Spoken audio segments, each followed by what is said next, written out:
The envelope arrived on a Tuesday afternoon, wedged between a credit card offer and a grocery store flyer, and I knew before opening it that my day was about to get worse. I had been living in Riverside Meadows, a cookie-cutter subdivision in Boise, Idaho, for 3 years, and in that time, I had received exactly 7 letters from the Homeowners Association, each one more ridiculous than the last. My name is Marcus Lawson, and I thought I had seen everything from the HOA until that particular Tuesday. I tore open the envelope while standing at my kitchen counter, still wearing my work boots from my construction job. The letter was printed on cream-colored paper with the Riverside Meadows logo at the top, featuring a little house with a tree next to it that looked more like a lollipop than actual foliage. "Dear Mr. Lawson," it began, in that passive-aggressive tone that only HOA correspondents could achieve. "It has come to our attention that you are storing firewood on your property in violation of Section 14.7 of the Riverside Meadows Community Guidelines.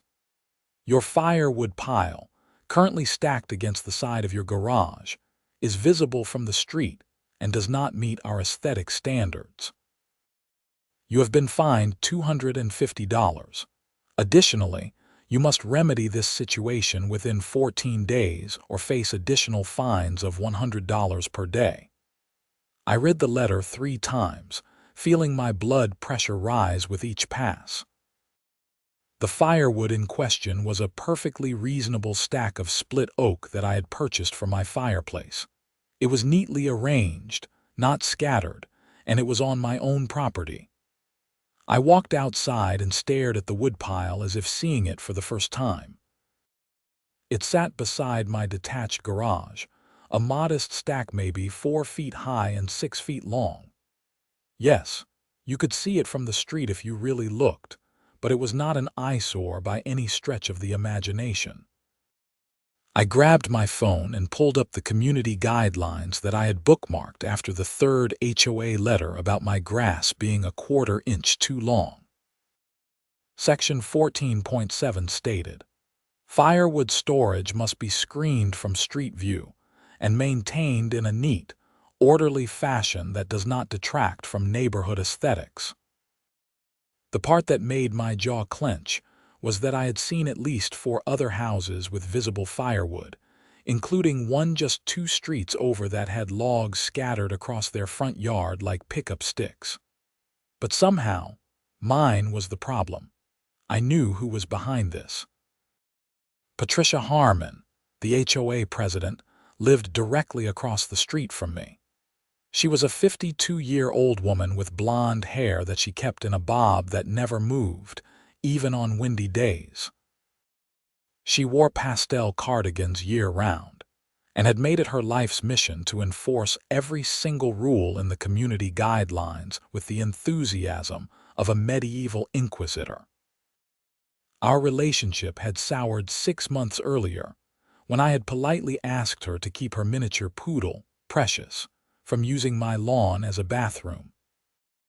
She had responded by inspecting my property with a measuring tape and a clipboard the very next day, resulting in a $50 fine for having a garden hose that was improperly stored on a hose reel that, according to her interpretation, violated the guidelines about outdoor equipment visibility. I walked across the street and knocked on Patricia's door. It was 4:30 in the afternoon, and I knew she would be home because she was always home, watching the neighborhood like a hawk from her living room window. She answered after a minute, already wearing that pinched expression she reserved specifically for me. "Marcus, what can I do for you?" "You know exactly what you can do for me," I said, holding up the letter. "This is ridiculous. My firewood is neatly stacked and barely visible." "Barely visible is still visible," Patricia said, crossing her arms. "The guidelines are very clear." "What about the house on Maple Street? They have firewood all over their front yard." "That property is currently in violation review," she said smoothly. but their non-compliance does not excuse yours.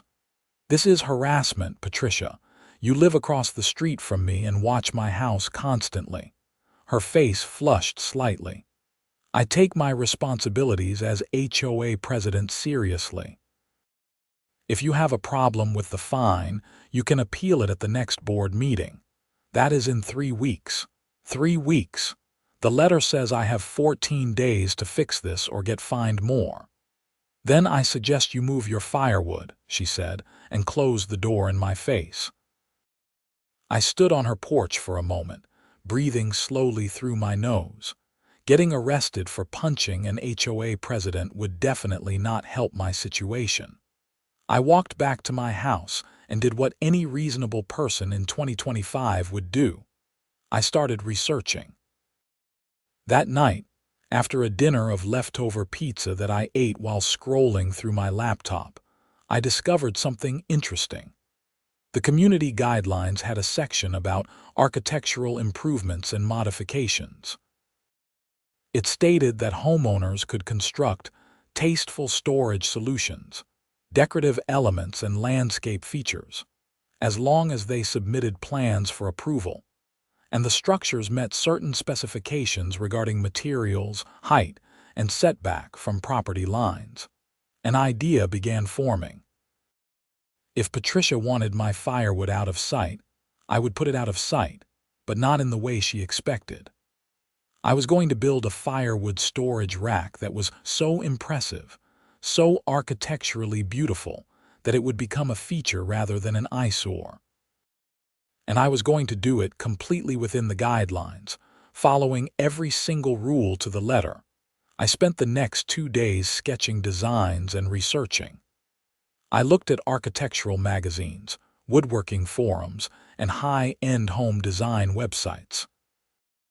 I found inspiration in a feature from Dwell magazine about a house in Portland, Oregon that had a custom-built firewood storage structure that looked more like a piece of art than a functional wood rack. It had clean lines, a modern aesthetic, and incorporated weathered steel and cedar. I refined the design for my own needs. My rack would be 8 feet long, 6 feet high, and 18 inches deep. It would have a sloped roof to keep the wood dry, and the frame would be constructed from pressure-treated lumber with a dark stain.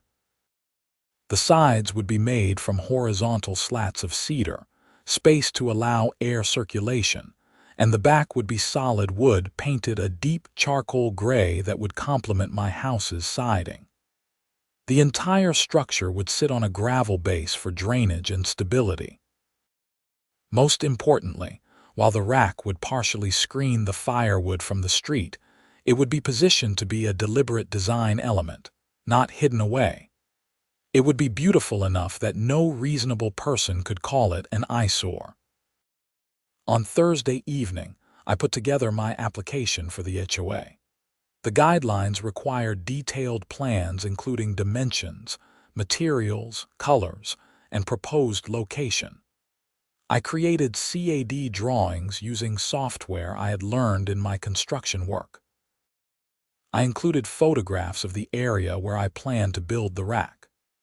I wrote a detailed description, emphasizing how the structure would enhance the visual appeal of the property, while providing functional storage in accordance with Section 14.7 of the Community Guidelines.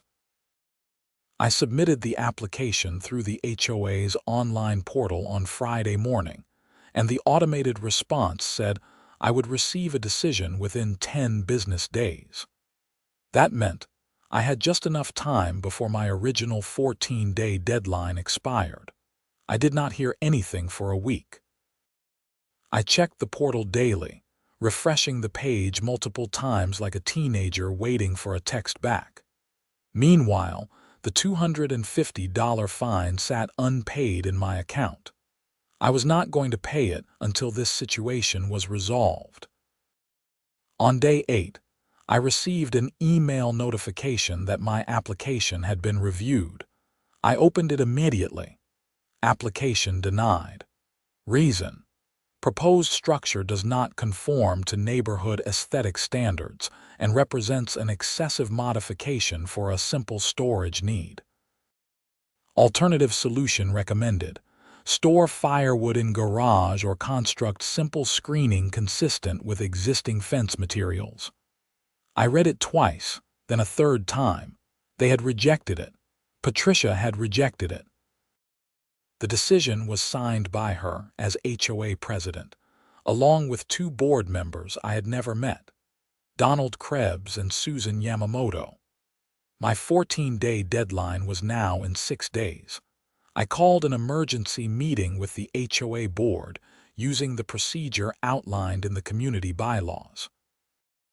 Any homeowner could request a hearing if they disagreed with a board decision, but it required written notice and could only be scheduled at the board's convenience.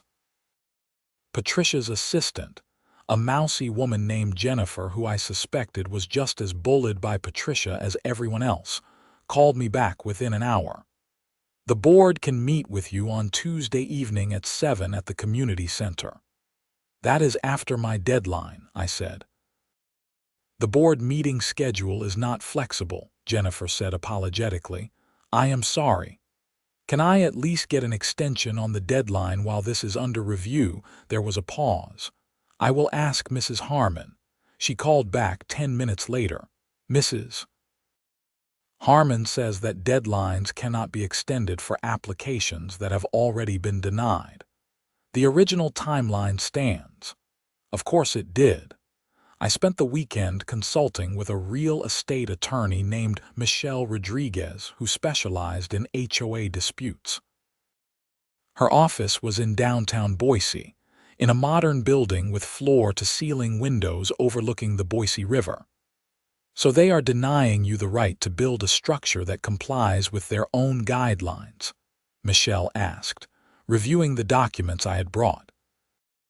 That is what it looks like to me, I said. I followed every specification. The structure meets height requirements, setback requirements, material requirements. I even chose colors that complement the neighborhood palette. Michelle leaned back in her chair, tapping her pen against her notepad.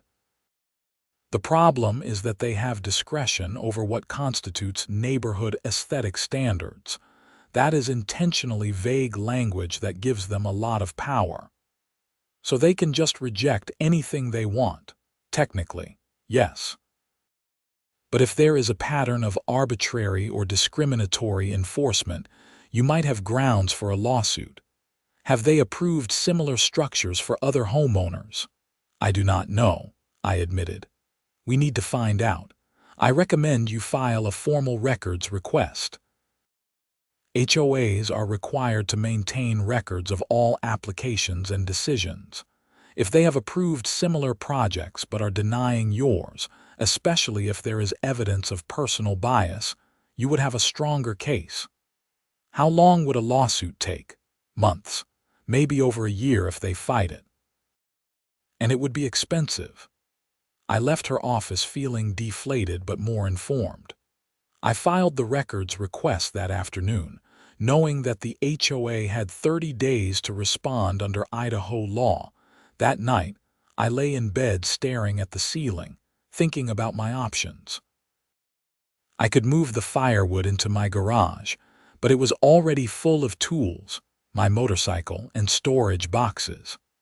I could rent a storage unit, but that was an ongoing expense for something that should be stored on my own property. I could build a basic screen that would hide the wood, but after Patricia's power play, I was not inclined to give her the satisfaction. No, I was going to build my magazine-worthy rack. I just had to be strategic about it. Monday morning, I called in sick to work and drove to the Boise County Courthouse. Idaho is not generally known for excessive regulation, but every municipality has building codes, and I wanted to understand exactly what I could and could not do without HOA approval. The clerk at the planning department was a young guy named Tyler with sleeve tattoos and a helpful attitude. So you are asking if you need a permit for a firewood storage rack? Correct. Under 8 feet tall, less than 100 square feet in total footprint. Tyler pulled up the municipal code on his computer. Okay, so in Boise, accessory structures under 120 square feet do not require a building permit as long as they meet setback requirements and are not permanently attached to the ground. Your HOA might have their own rules on top of that, though. What if I built it so that it was technically not an accessory structure? What if it was more like a freestanding furniture piece? Tyler raised an eyebrow. I mean, if it is not anchored to the ground and could theoretically be moved, it is probably more like outdoor furniture than a structure. We do not regulate furniture. And the HOA, that is between you and them. But if it does not require a city permit, they might have a harder time arguing it is a major modification. I thanked Tyler and left with a plan forming. If I built the rack so that it was technically movable, not a permanent structure, then maybe I could argue it fell outside the scope of the HOA's approval process altogether. It was a technicality, but Patricia had been using technicalities against me since I moved in. That afternoon, I went to the lumber yard. I bought pressure-treated 4x4s for the frame, cedar fencing boards for the sides, a corrugated metal sheet for the roof, concrete deck blocks instead of a poured foundation, wood stain, weatherproofing sealant, and all the screws and hardware I would need. The total came to just under $800, charged to my credit card with only a slight wince. I started building Tuesday morning. I had already emailed the HOA board to confirm my attendance at that evening's meeting, but I was not waiting for their permission anymore. The design I had created was both beautiful and functional. The 4x4s formed a sturdy frame that sat on 6 concrete deck blocks, which did not require digging or permanent installation. The blocks were positioned on a bed of gravel that I spread and leveled carefully. The frame went together with long exterior screws, and I cut the lumber precisely with my circular saw, measuring twice and cutting once like my father had taught me. By noon, the frame was up. It was solid, level, and already looking impressive. My neighbor from 2 houses down, an older man named Gary Hutchins who had lived in Riverside Meadows since the development was built, walked over with his hands in his pockets. "That is some serious construction," Gary said, nodding appreciatively. "Firewood rack." "That is the plan," I said, wiping sweat from my forehead. It was late September, but Boise was having a warm spell. "I heard Patricia gave you grief about your woodpile." "You heard correctly." Gary shook his head. "That woman has too much time on her hands." I got fined once because my mailbox was the wrong shade of black. Had to repaint it 3 times before she approved it. Seriously. Dead serious. Listen, just between you and me, there are a lot of people in this neighborhood who are tired of Patricia's nonsense. But nobody wants to run for the HOA board because it is a volunteer position, and who has time for that? Somebody needs to do it, I said. Maybe that somebody is you, Gary suggested. Elections are in February. Think about it. He wandered back to his own house, leaving me with something new to consider. But first, I had to finish this rack and deal with tonight's meeting. I worked through the afternoon, attaching the cedar slats to the sides. I spaced them an inch apart for airflow, and they created a beautiful pattern that was both modern and rustic. The slats were 8 inches wide, and I arranged them horizontally, which gave the rack clean, contemporary lines. I stained everything a dark walnut color that made the cedar grain pop. The corrugated metal roof was the finishing touch. I cut it to size and attached it at a slight angle for water runoff. It gave the whole structure an industrial, architectural vibe that would not look out of place in a design magazine. By 6 in the evening, the rack was essentially complete. It just needed time for the stain to dry fully. I stood back and admired my work. It was exactly what I had envisioned, maybe even better. The firewood was already stacked inside, and instead of looking like a pile of logs, it looked like a deliberate design feature. I took photos from multiple angles, then showered and changed for the HOA meeting.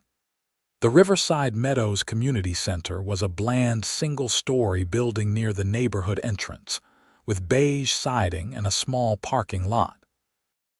I arrived at 5 minutes to 7 and found Patricia already seated at a folding table at the front of the main room, flanked by Donald Krebs and Susan Yamamoto. Donald was in his 60s, balding, wearing a polo shirt and khakis. Susan was younger, maybe early 40s, with dark hair pulled back in a ponytail and a professional demeanor.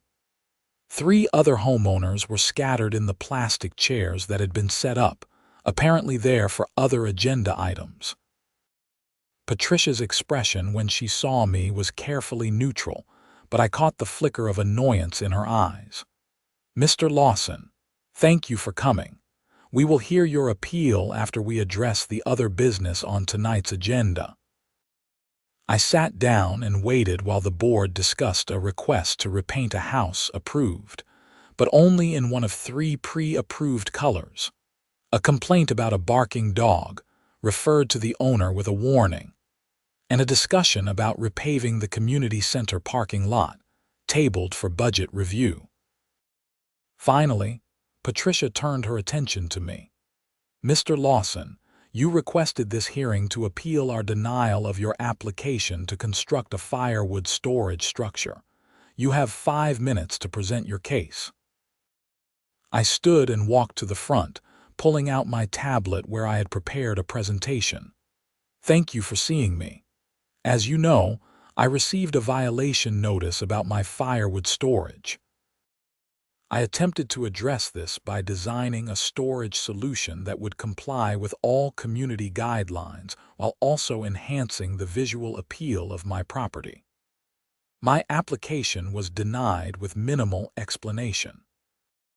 I pulled up photos of my completed rack on the tablet and passed it to the board members.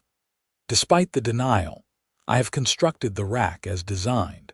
It meets all dimensional requirements, uses approved materials and colors, and sits on a non-permanent foundation of deck blocks. Under Boise Municipal Code, this does not qualify as a structure requiring a building permit, and I would argue it falls outside the scope of HOA approval requirements as it is effectively a large furniture piece, not a permanent modification. Patricia's face was reddening. "You built it anyway." "After we explicitly denied your application. I built a firewood rack on my own property using a non-permanent installation method. The community guidelines govern permanent structures and modifications. This is neither." Donald leaned forward. "Now wait a minute, that is actually an interesting point. Patricia, what does our covenant say about temporary structures?" "It is not temporary if he intends it to be permanent," Patricia snapped. "But it is not permanently installed," I countered. "It can be moved or removed at any time. No concrete foundation, no anchoring. The entire thing sits on surface-level blocks." Susan was examining the photos carefully. "This is actually quite attractive. Did you design this yourself?" "I did. I work in construction and have experience with design and building." "It looks professional," Susan said. "I am not seeing how this violates our aesthetic standards. If anything, it is an improvement over a simple woodpile." Patricia grabbed the tablet from Susan. "The point is that he built it without approval. That is a violation in itself." "Is it?" I asked. "I would like to see the specific bylaw that requires HOA approval for outdoor furniture or non-permanent decorative elements." The room went silent. Patricia's mouth opened and closed. Donald started flipping through a printed copy of the guidelines. "Section 4, Patricia finally said. "All exterior modifications must receive prior approval." Modification implies a change to the property structure itself, I countered. This is an addition, not a modification, and it is not a permanent addition. By that logic, I would need approval to put a new garden hose reel on my property or a new patio furniture set. Those are different, Patricia said. How? Please explain the specific difference under the covenant language. I could see I was winning. Donald was nodding slowly, and Susan was still examining the photos. Even the other homeowners in the room were paying attention now, one of them whispering to another. Patricia stood abruptly. We will take this under advisement and issue a written decision within 10 business days. This meeting is adjourned. Wait, I said. What about my original fine and the daily fines that are supposedly accruing? Those will remain in place pending our decision, Patricia said coldly. So I am being fined for a violation that I have corrected, using a solution that may not even require your approval, while you take 10 more days to decide. That does not seem fair or consistent with the guidelines. Donald cleared his throat. Patricia, I think we should at least suspend the fines while we review this properly. The situation has clearly changed. The board will discuss this privately, Patricia said, her voice tight. She gathered her papers and walked out of the room without another word. Susan gave me an apologetic look. She is really not handling this well. For what it is worth, I think your rack looks great. I will argue for approval when we vote. Thank you, I said sincerely. Donald approached me as I was packing up. You made some good points tonight. Patricia tends to interpret the rules very strictly, but you are right that there is ambiguity about temporary structures. I will do some research before we vote. I left the meeting feeling cautiously optimistic. I had expected Patricia to steamroll the appeal, but Susan and Donald seemed reasonable. Maybe this would actually work out. Over the next week, something unexpected happened. Neighbors started stopping by to look at my firewood rack. Apparently word had spread about my HOA battle, and people were curious to see what all the fuss was about. A couple from 3 streets over, Brenda and Mike Foster, knocked on my door on Thursday evening. We heard you built an amazing firewood storage rack and wanted to see it, Brenda said. We have been looking for a way to store our firewood that does not look junky. I walked them around to show off the rack. In the days since I had finished it, the stain had fully cured and the wood had settled into its beautiful dark walnut tone. The firewood inside was neatly stacked, the cedar slats created interesting shadow patterns, and the metal roof gave it that modern industrial touch. This is incredible, Mike said. You built this yourself. I did. Took about 2 days. Would you be willing to build one for us? We would pay you, of course. I had not expected this. I mean, I would have to price out materials and time. We are serious, Brenda said, and I bet other people would be interested too. Half the neighborhood has fireplaces. That weekend, I got 3 more requests. Gary Hutchins wanted one. A single mom named Rachel who lived on the corner lot wanted one. Even someone from the next subdivision over, not part of Riverside Meadows, had heard about it and wanted to commission a rack. I sat down Saturday night and did the math. Materials cost around $800 for mine, but I could probably get the cost down to $600 with bulk purchasing. If I charged $1,500 per rack, that would be $900 in profit for 2 days of work. I made decent money in construction, but an extra $3,000 or $4,000 a month for weekend projects was nothing to sneeze at. But first, I needed this HOA situation resolved. The 10 business days came and went with no decision.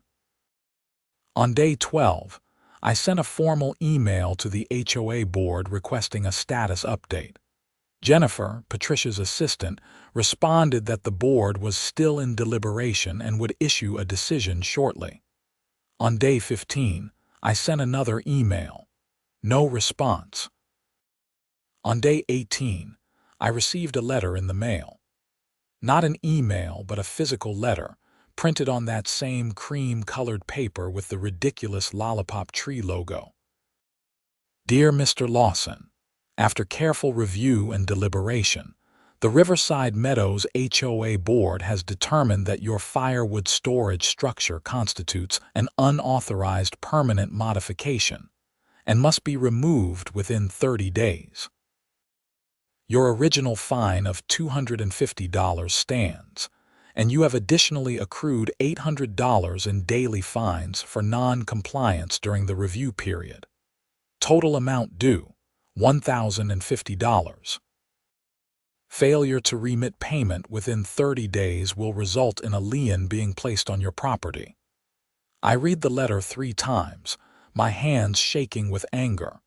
$800 in daily fines.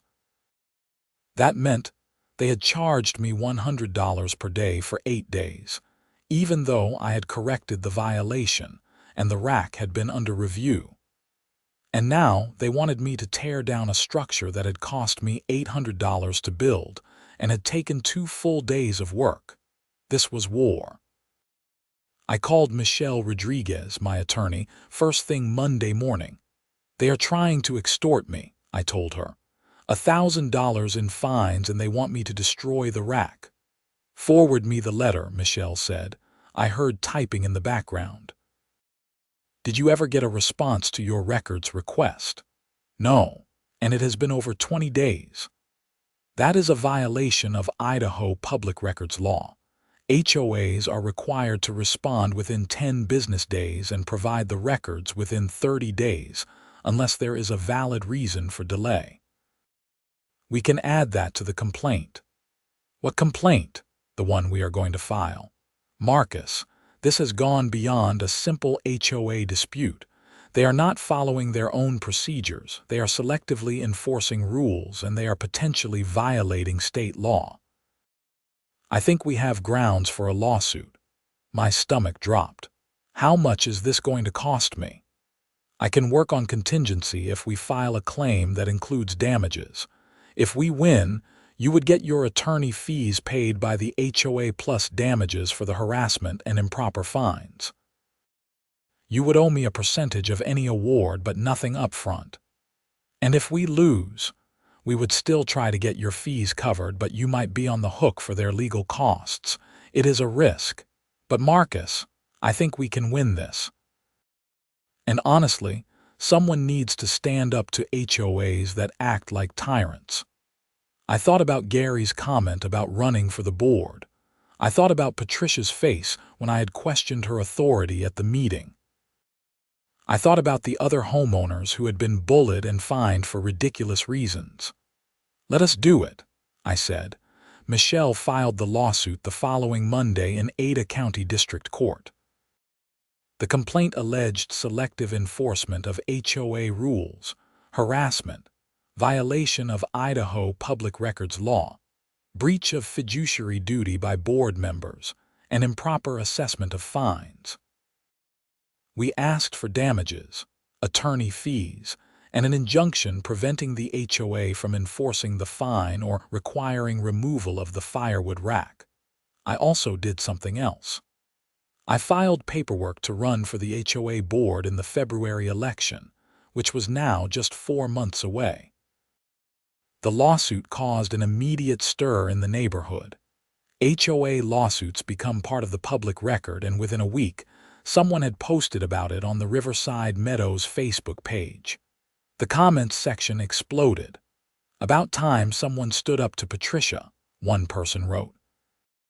I got fined $300 for having Christmas lights up 2 days past the approved date range.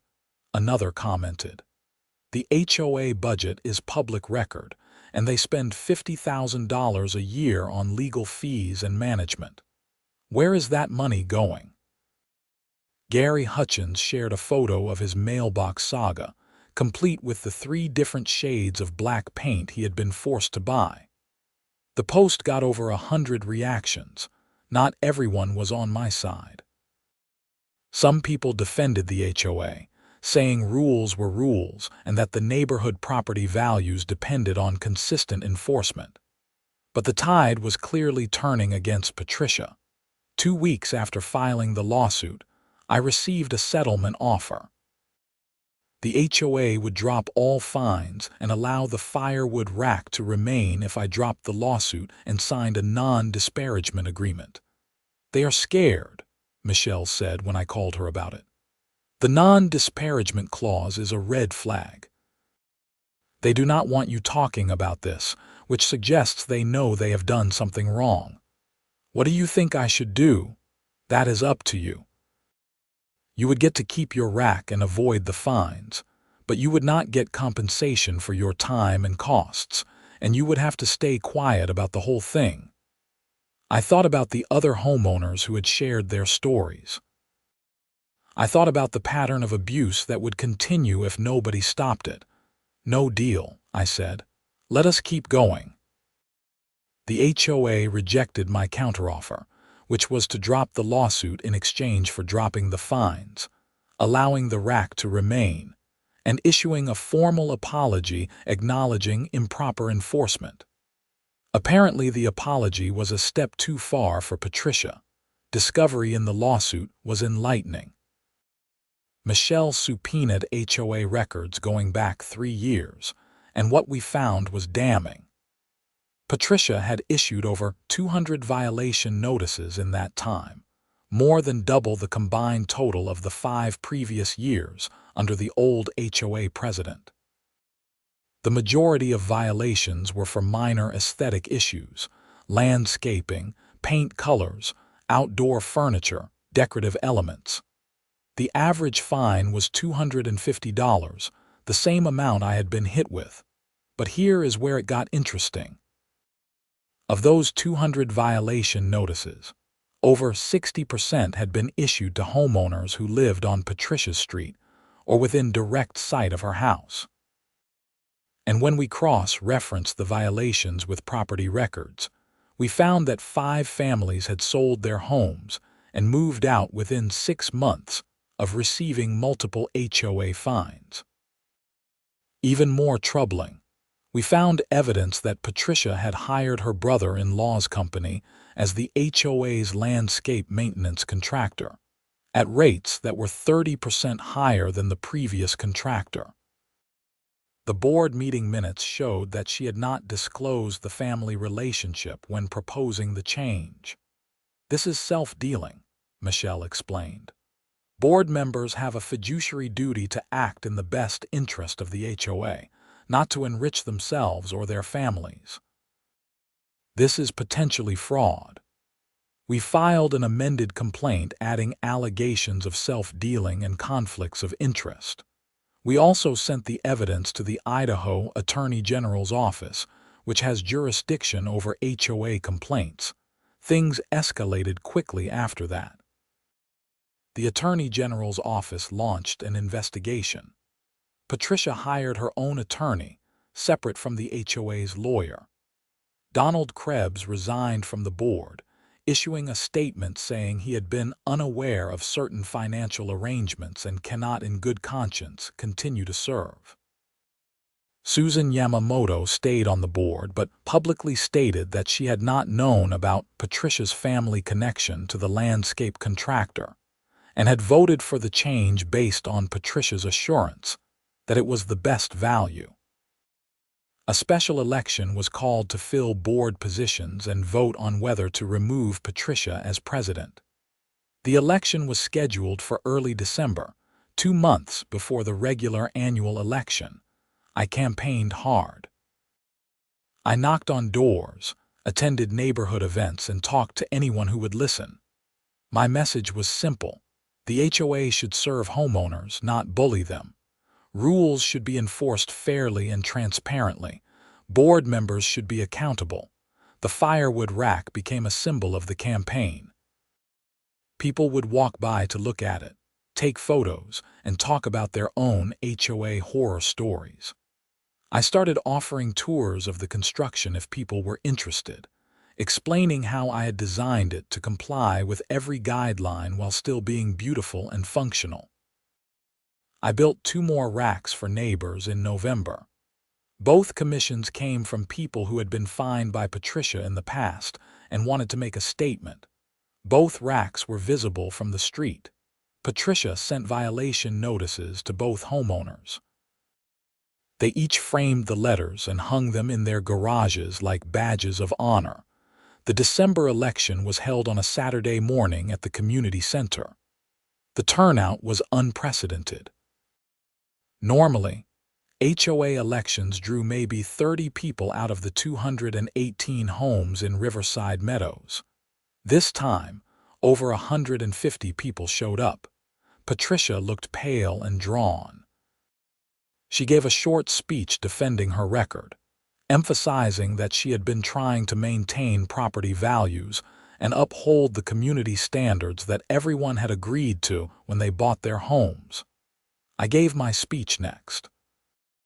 I talked about my firewood rack, but I also talked about the mailbox that had to be painted 3 times, the Christmas lights that were 2 days late, the garden hose that was improperly stored.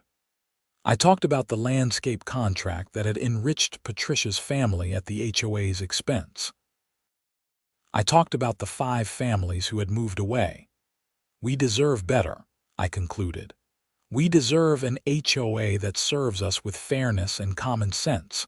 We deserve board members who are accountable and transparent. We deserve to feel secure in our homes, not afraid that we will be fined for some minor violation that nobody else gets cited for. The applause was loud and sustained. When the votes were counted, Patricia had been removed from the board by a margin of 93 to 38. I was elected to the board along with 2 other newcomers, Gary Hutchins and a woman named Linda Morrison, who had been fined for having the wrong color of flowers in her garden. Susan Yamamoto was re-elected, the only incumbent to survive. The message was clear. The neighborhood wanted change. One of our first acts as the new board was to settle my lawsuit.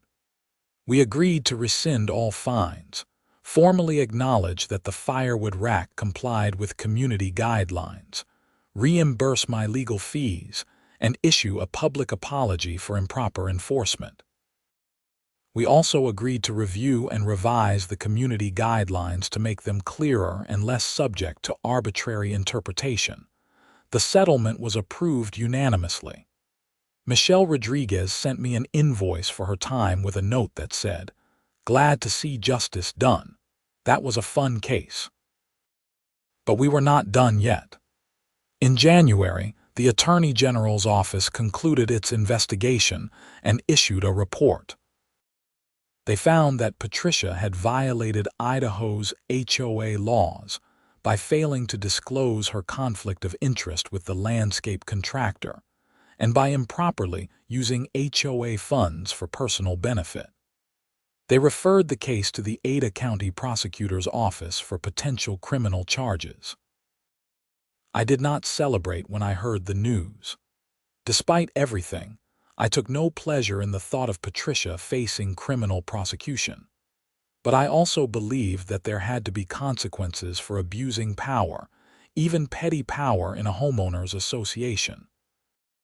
The prosecutor's office ultimately decided not to file criminal charges, but did require Patricia to reimburse the HOA for the excess costs of the landscape contract, which totaled just over $12,000. She also agreed to a consent decree barring her from serving on any HOA board in Idaho for 5 years. Patricia sold her house in February and moved out of state. I heard through the neighborhood grapevine that she had gone to Arizona to be closer to her daughter. I never spoke to her again after the December election. As for me, I served on the HOA board for the next 3 years. We implemented a lot of reforms. We revised the community guidelines to be more reasonable and specific, eliminating vague language about aesthetic standards and community values. We established clear procedures for violations, including warnings before fines and transparent appeals processes. We put all board meetings on Zoom so people could attend remotely, and we published detailed financial reports every quarter. We also fired the overpriced landscape contractor and hired a new one who did better work for less money. The savings allowed us to reduce HOA dues by 15%. Most importantly, we changed the culture. The HOA became less about enforcement and more about community building. We organized neighborhood events, started a community garden, and established a fund to help homeowners with genuine hardships who needed assistance with repairs or modifications to meet guidelines. The firewood rack that started everything became a landmark in the neighborhood. People would give directions using it as a reference point. "Turn left at the magazine-worthy firewood rack," they would say. A writer from Boise Weekly did a feature story about the whole saga, complete with professional photos of the rack. The headline was, "How One Firewood Rack Changed an HOA." I eventually started a small side business building custom firewood racks and outdoor storage solutions. It turned out there was real demand for functional structures that were also beautiful. I built over 20 racks in the first year alone, expanding beyond Riverside Meadows to other neighborhoods in Boise, and even a few clients in nearby towns like Meridian and Eagle. Each rack was custom designed for the space and the client's aesthetic preferences. Some were modern and minimalist like mine. Others were more rustic, using reclaimed wood and wrought iron. A few clients wanted elaborate designs with built-in benches or integrated planters. I charged between $1,500 and $3,000 depending on complexity, and word of mouth kept me steadily busy. The irony was not lost on me that Patricia's petty fine had inadvertently launched a successful side business and led to meaningful reforms in our community. If she had just left my firewood alone, none of this would have happened. I still live in Riverside Meadows. My firewood rack is still standing, 8 years later, and it has weathered beautifully. The cedar has turned a soft silver gray, and the metal roof has developed a light patina. I restain the frame every few years, and the structure is as solid as the day I built it. I stepped down from the HOA board eventually, having served my time and implemented the changes I wanted to see. But I stay involved in the community, attending meetings and speaking up when needed. I learned an important lesson through all of this. When institutions become corrupt or abusive, change only happens when people stand up and demand it, even when it is uncomfortable or costly. My firewood rack is not just a place to store oak and maple logs. It is a reminder that sometimes the right response to unreasonable authority is not compliance but principled resistance. It is proof that you can fight petty tyrants and win, even in something as mundane as a homeowners association. And yes, it really does look like something out of a magazine. I have the Boise Weekly article framed in my office to prove it. The neighborhood is different now. People are not afraid of getting frivolous violation notices. Homeowners feel free to express their individuality within reasonable bounds. Property values have actually increased since the reforms, contrary to Patricia's dire predictions, probably because people want to live in a community that is not run like a prison. I sometimes wonder what Patricia thinks about all of this, whether she has any regrets or whether she still believes she was right all along. I will never know, and honestly, it does not matter. What matters is that a small group of engaged citizens took back control of their community from someone who had forgotten that power is supposed to serve, not dominate. Every fall, I buy a new cord of firewood. I split some of it myself, enjoying the physical work and the satisfaction of the clean split when the maul hits just right. I stack it carefully in my rack, alternating the direction of the logs on each layer for stability and airflow. The cedar slats keep it properly ventilated. The metal roof keeps it dry. And when winter comes and I light fires in my fireplace, the wood burns clean and hot, warming my home. That is all I wanted in the first place. To store my firewood properly and burn it when the weather turned cold. It should have been simple. Patricia made it complicated. But in making it complicated, she inadvertently sparked something bigger than either of us. A reformation of a broken system that had been waiting to happen. Sometimes I give talks at other HOAs in the Boise area, sharing the story and offering advice on governance reforms. The message is always the same. HOAs exist to serve homeowners, not to exercise control for its own sake. Rules should be reasonable, enforcement should be fair, and board members should be accountable. When those principles are forgotten, communities suffer. And sometimes, just sometimes, it takes something as simple as a firewood rack to remind people what really matters. The ability to live peacefully in your own home, to be treated with respect and fairness, and to build community rather than enforce conformity. My firewood rack stands as testament to all of that. It is functional, beautiful, and most of all, it is mine, built on my property with my own hands, representing my right to reasonable enjoyment of my home. No HOA president, no matter how petty or power-hungry, can take that away. The story could have ended badly. I could have paid the fine, moved the firewood, and lived in resentful silence. Many people do exactly that when faced with unjust authority. But I chose differently, and in choosing differently, I discovered that I was not alone, that others were waiting for someone to take a stand. That is perhaps the most important lesson of all. When you see something wrong, when you experience injustice even on a small scale, speaking up matters. Fighting back matters. Not because you will always win, but because silence guarantees that nothing will change. I won this fight, but it required courage, resources, time, and a certain amount of luck in finding a good attorney and sympathetic neighbors. Not everyone has those advantages. That is why systematic reforms are so important, why HOA governance needs to be transparent and accountable from the beginning, before someone like Patricia can accumulate enough power to abuse it. The firewood rack is still there, still beautiful, still serving its purpose. People still stop to admire it, and I am always happy to tell the story.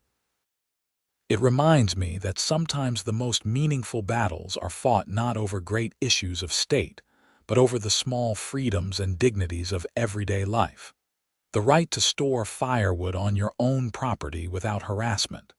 The right to be treated fairly under rules that apply to everyone equally. 8 years later, I have built 47 custom firewood racks and storage solutions for clients across southwestern Idaho. Each one is unique, each one tells its own story. But the first one, mine, the one that started it all, remains my favorite. It represents something more than craftsmanship or aesthetic design. It represents the moment I decided that enough was enough, that I would not be bullied, that I would stand up for what was right even when it would have been easier to back down. That firewood rack saved my relationship with my neighborhood and gave me a new appreciation for the importance of community governance. It taught me that institutions are only as good as the people who run them, and that vigilance is the price of keeping them honest. I hope Patricia found peace in Arizona. I genuinely do.